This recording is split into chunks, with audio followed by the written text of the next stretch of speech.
সবসময় উন্নয়নটা চালিয়ে যেতে হবে, যখন যেখানে প্রয়োজন সেইখানে কাজ করতে হবে এবং সেই অনুযায়ী মমতা বন্দ্যোপাধ্যায়ের সরকার কাজ করেছে বিগত 15 বছর ধরে। তারই ফলাফল আমরা আগামী 29 তারিখ পাবো এবং 4 মে মমতা বন্দ্যোপাধ্যায়ের সরকার গঠন হবে, মা মাটি মানুষের সরকার গঠন হবে। কোনো ফ্যাক্টরি নেই, ফ্যাক্টর হচ্ছে উন্নয়ন, যেটা মমতা ব্যানার্জি করেছে সেটাই ফ্যাক্টর।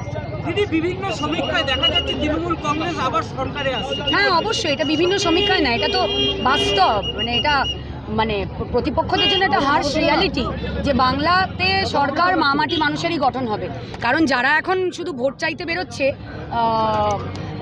মানুষের কাছে মুখ দিয়ে উঠিয়ে ভোট চাইছে, যারা সারা বছর ছিল না, SIR-এ যখন মানুষের নাম কেটে দেওয়া হচ্ছিল তখন তারা ঠান্ডা ঘরে বসেছিল, এখন তারা মুখ উঠিয়ে মানুষের কাছে ভোট চাইতে যাচ্ছে। মানুষের জবাব ভোটের লাইনে দাঁড়িয়ে ঠিক দেবে। বর্ণাগরকে যে গামলার কথা বলেছেন সেটা নিয়ে বারবার সজল ঘোষ সরব হচ্ছে, উনি সরব হচ্ছেন, ওনাকে জিজ্ঞাসা করুন, আমি কি বলতে পারবো। উনি হারবেন তো, ওনার পায়ের তলে মাটি নেই, ওই জন্য উনি যাতা বকছেন। 90 লক্ষ যে SIR এর নাম বাদ গেল, এটা খুবই আনফর্চুনেট যে মানুষের, দেখুন বৈধ ভোটারের নাম বাদ যাচ্ছে। এটাই তো আমাদের লড়াই ছিল যে একজনও বৈধ ভোটারের নাম যাতে না বাদ যায়।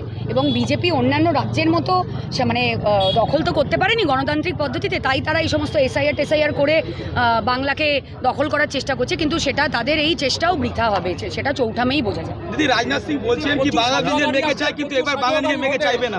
হ্যাঁ, রাজনাথ সিং বলছেন বাংলা নিজের মেয়েকে চায়, 3 বার চেয়েছে, এবার চাইবে। আসলে ওনারা মহিলাদের খুব একটা পছন্দ করেন না, ওনারা মহিলা বিদ্বেষী, নারী বিদ্বেষী। ওই জন্য মহিলার কাছে হেরে যাওয়াটা, ওনাদের কাছে মেনে নেওয়াটা একটু কষ্টজনক, সেই জন্যই উনি বলছেন গায়ের জ্বালায়। Thank you.